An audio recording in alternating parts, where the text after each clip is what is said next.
One of my coworkers hosted a party and invited our work crew, but he secretly put a camera in the bathroom before we all got here, hoping to catch some footage of our female coworker on it, and now I have to tell my boss, even though I don't trust him.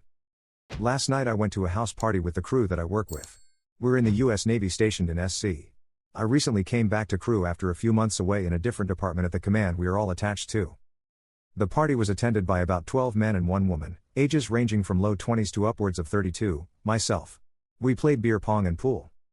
She eventually left a few hours into the party. After she left, the host, who I do not know very well because he recently reported to the command, started talking about how much he wants to screw her. That's fine and I don't judge him for wanting to get laid. The problem is that a few minutes later, he checks his phone and is pissed that the camera he had set up in the restroom was turned around. Apparently he had set it up in there in hopes to get video of her with her pants down. One other partygoer, a friend I've known for several years, had seen it and turned it around so it wouldn't face him. It was just chance that he saw it first before our female coworker used the restroom. The host is pissed that his plan failed. At this point, I'm kicking myself for not saying anything at the time. I personally think it's sick and twisted for him to do this. All other guys acted neutral. They neither egged him on nor voiced their disapproval. I left soon after this occurred. The entire day I've been racked with indecision. I don't know the best way to proceed. The way I see it, my choices are: do nothing, unacceptable emo. He's bound to do this again. Tell the victim directly, this warns her of his nature and she can file a report if she chooses to. Make an anonymous tip. File a formal report. I know that anything I do will probably affect me in some way. There were only so many people at the party. I'm relatively new and don't know most of them very well. That is not to say it will stop me from doing the right thing. I don't want her to get hurt, and I don't want him to continue his sick practices. I fully realize that I and many others at the party were likely victims of voyeurism, assault, as well. I know I went to the restroom before my friend did, so I most likely was picked up on video. That is a path possibly worth pursuing, but I am more concerned about the female coworker. Commenter: you already know full well that the correct thing to do here is to report it. If for no other reason than if you do not, and someone else does, you will be held accountable under the UCMJ. Go to your command, your chief, your CMEO or your savvy. And go before someone else does and you go down, too. Up.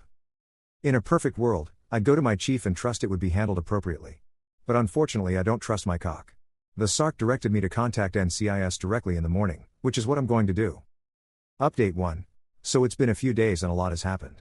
As I said in the previous post, I called the SARC and she directed me to get in touch with NCIS. For whatever reason, they never answered their damn on-call duty agent phone that day. I had to go into work, and it was really difficult working next to the guy that night. I ran through a dozen different ways to tell the right people in my head, but circumstances made me wait. About halfway through our shift I was able to tell the victim in a private setting. She was obviously very upset, then I immediately went and told our superior officer of our crew. He agreed to take care of it. I finished the shift without seeing the victim, my female coworker, again. I left work and immediately drove to the NCIS office on base. The agent there was awesome. We went through all of the details and I started writing out my statement. While doing so, my officer in charge called me to get details so he could pass it up the chain. I told him that I was already at NCIS and he was pleased. He thanked me for coming forward and ensuring our coworker would be protected.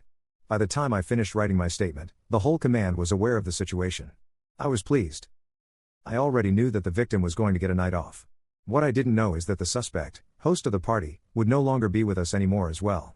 The official explanation was trouble with his security clearance. This is speculation, but I think while investigating the camera aspect of this, they found evidence of him using illegal betting services.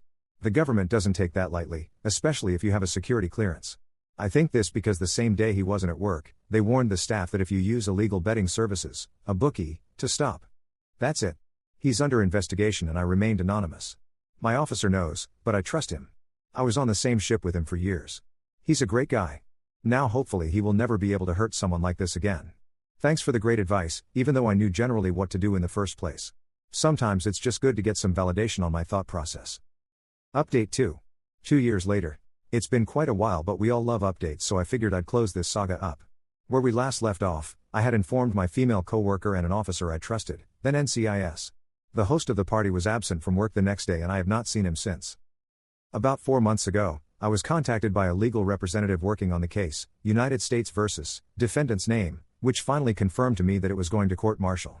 He had to ask me questions to see if I was a reliable character witness, questioning if I had ever been arrested, been in legal trouble in the past, etc. He told me that if I didn't hear from him in about a month, it means the defendant took a plea deal.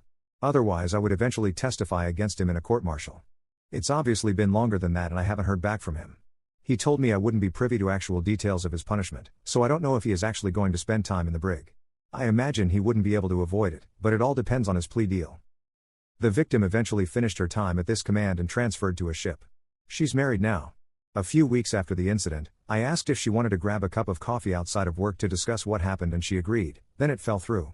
I just wanted to explain to her the difficult time I had, not in deciding whether or not to report, but how. I just had a conversation with a group of people at work earlier today, and the defendant came up in conversation. It seems many people at work knew about it because of my original posting, but nobody suspects me. At this point it wouldn't matter if they found out it was me. I have a clear conscience and I know I did the right thing. My only hesitation at the time was due to lack of trust in my chain of command. Thanks for all of the good advice and encouragement.